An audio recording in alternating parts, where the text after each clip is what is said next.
bringing the listener to a place that is uncomfortable has its use, because then you can bring him back home.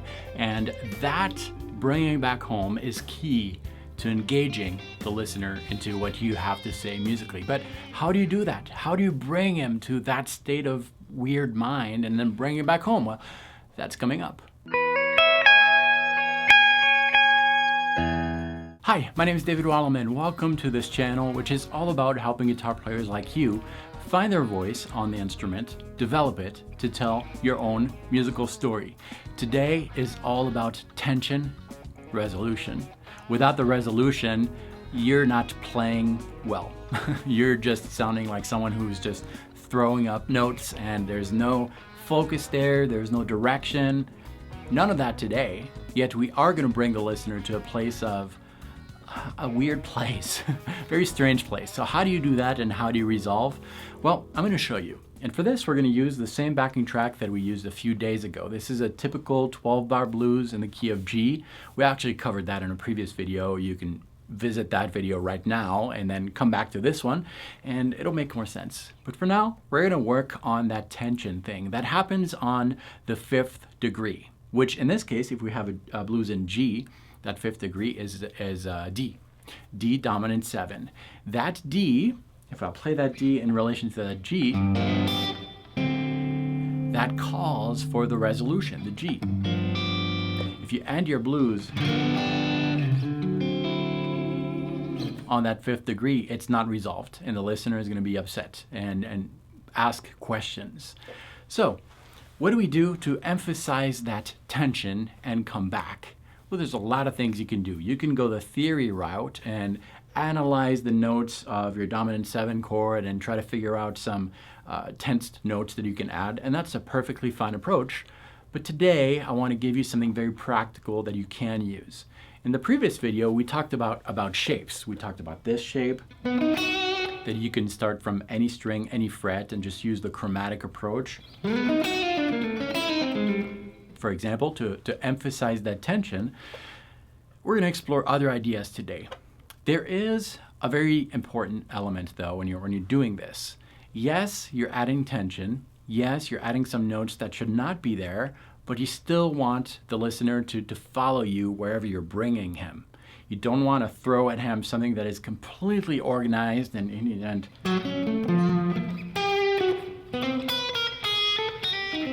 that's too weird. He's not going to follow you. He's not going to trust you.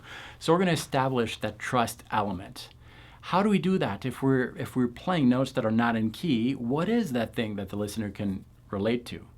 Well, that is rhythm or a logical thing that is found in the midst of these random notes.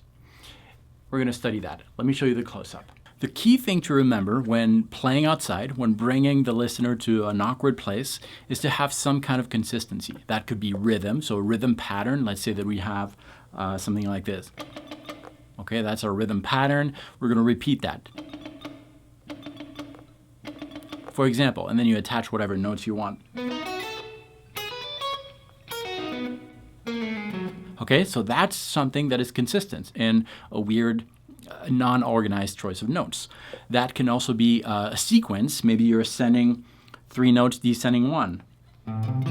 So 1, 2, 3, descending 1, and then we repeat that with another choice of notes. Any notes will do. You have that consistency going on. So that's very important. I'm going to start by showing you a few scales that incorporate that logical thing that the listener can relate to, even though the notes themselves are going to clash with the chords that are going to play over, in this case the D dominant 7 chord. The choice of notes are not going to make sense. We're going to have that consistency. Here's one. Those are usually called the symmetrical scales. Symmetrical scales have built into them a logical sequence. They're symmetrical. The whole tone is one of them. The whole tone scale is a scale that is made just with whole tones. So if I play this in D, for example, D is my root. I'm going to start here on the low E string, 10th fret. The next note is going to be a full step above, and then a full step above, and then a full step above, and so forth. So you heard that consistency, right? The next note is almost predictable, yet the choice of notes themselves over that chord don't necessarily make sense. They clash. To demonstrate this, I created a very quick loop over the backing track that you can download below. More on that later. And that loop is made of the 5th degree, which is D7. That's where we're going to add the tension, and it's going to go to that C7. So we're going to have a bar of awkwardness followed by a bar of non-awkwardness. For the C7, we're just going to play G minor blues, G minor pentatonic. And on that D7, I'm going to play a D whole tone scale.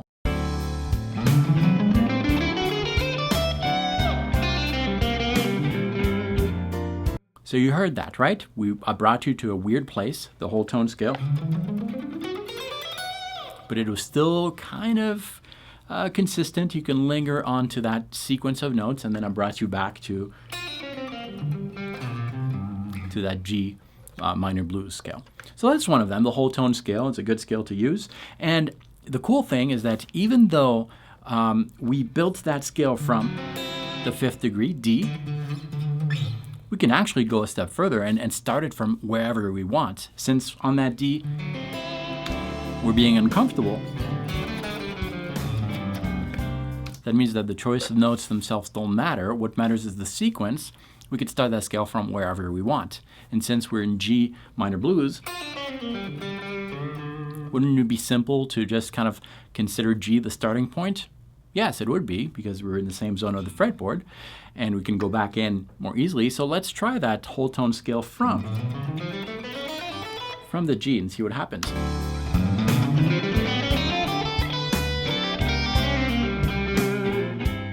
Works great, and it would work great starting from any note, I think. Even G sharp would work.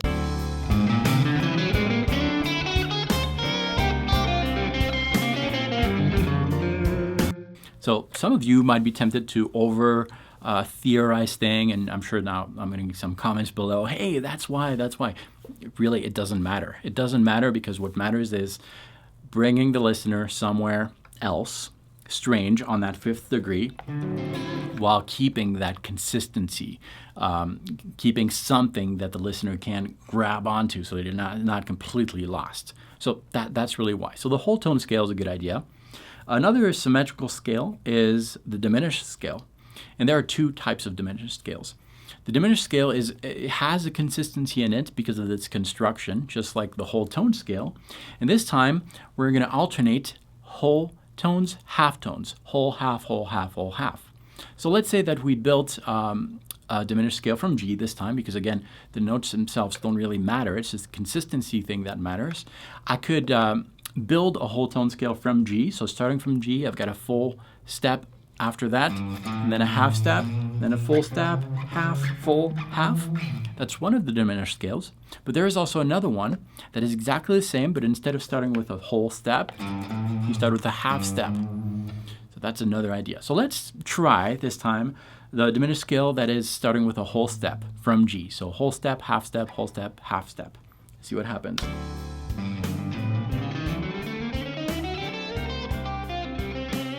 And back to the G minor blues. Now let's try the diminished scale that starts with a half step.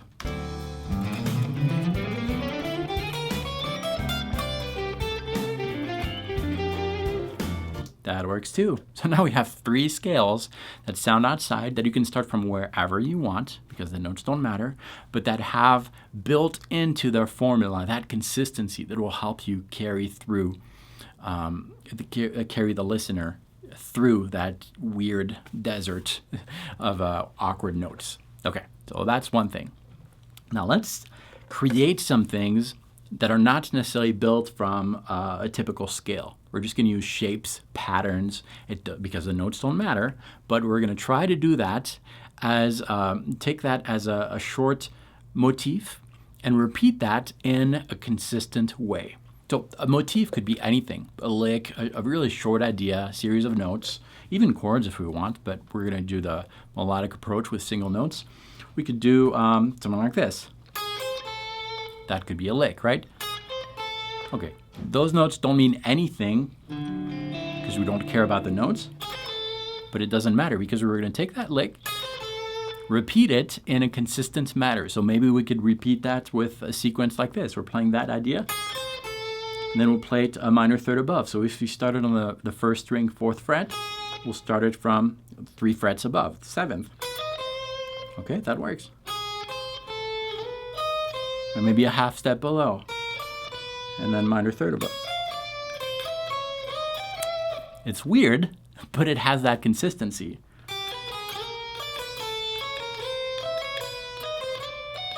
Right? And people are going to wonder, what are you doing? It sounds weird, but yet it sounds in control. Well, that's why, because there's that sequence behind it. So let's try this. And we'll see what happens.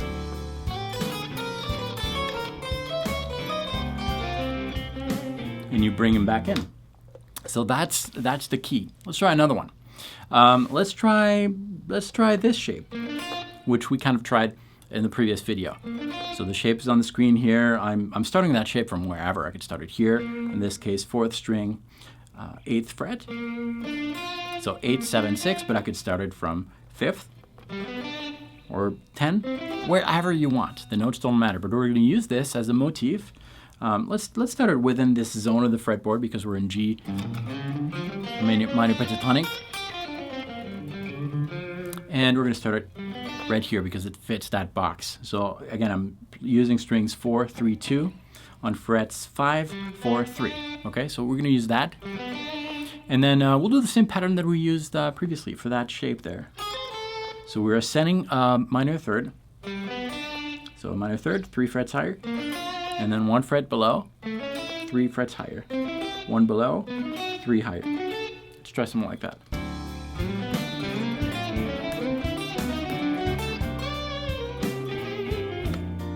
Works great. Anything will work. That's where you can be really creative, and you just have to have that built-in kind of sequence thing that the listener can relate to. I'm going to loop that over and over, and I'll try different ideas.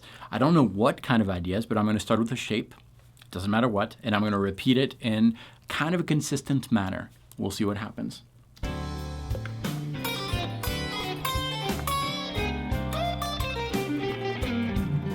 Let's try another one.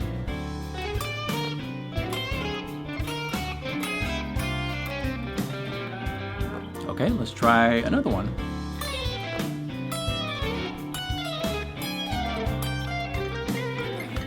Works great. So those are just a few ideas. Now, of course, you can build your own as long as you have that logical thing going on, as long as it makes sense to you and it's not too complicated, like +3 - 1, +3 - 1, or whatever it is. But now, how do you go back in? Because it's one thing to bring someone to this place, but you need to bring him back in. If not, that puts the whole cake and throws it on the floor. You need to do something a little off and then bring him back in. And then he's really going to think, the listener, you know what you're doing. You need to be able to visualize the positions that you're comfortable with. And that's why I love the caged system so much, because it's a system that allows you to organize your thoughts on the fretboard and really visualize those intervals. And they're built around chord shapes. So if you know, for example, this G dominant 7 chord shape, the bar chord, well, that's one area of the fretboard that you can use, and you can build in that zone of the fretboard a scale that will fit. In this case, the minor pentatonic scale. It fits that zone of the fretboard. So we're going to use that as our visualization thing here. We're gonna pretend that we see the dots appear on the fretboard for that minor blues scale. And as we're doing our weird yet consistent phrasing, we're kind of aiming towards that home base. And maybe we need to think in terms of direction. So if this is the only position you know, then think about building your lick so that it goes towards that home base. So it could be maybe a descending thing if that's what you're aiming for.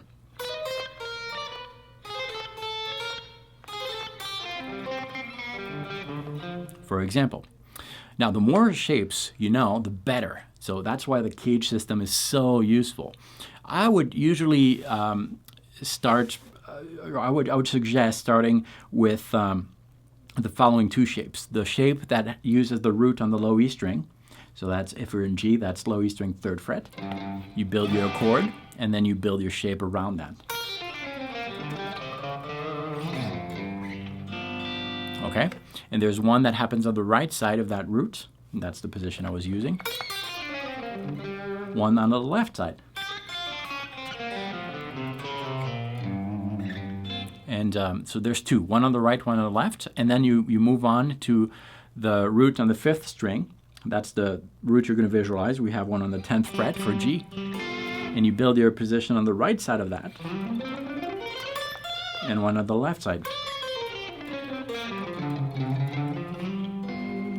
Like that. But all that to say, the more positions you know, the better you're going to be at being able to go back inside. Let's just play a little bit, and this time I'll try to aim for different zones of the fretboard. I'm going to start a few ideas aiming for that zone of the fretboard, and I'll play an outside thing, and then I'll aim for this zone of the fretboard, and I'll do an outside thing aiming for that. But first, we'll aim for that zone of the fretboard. Here we go.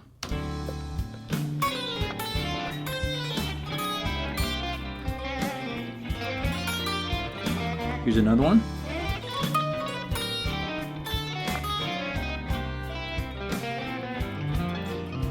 Now let's aim for this zone of the fretboard.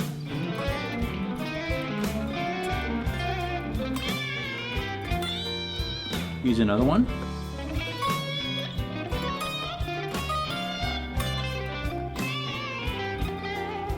Okay.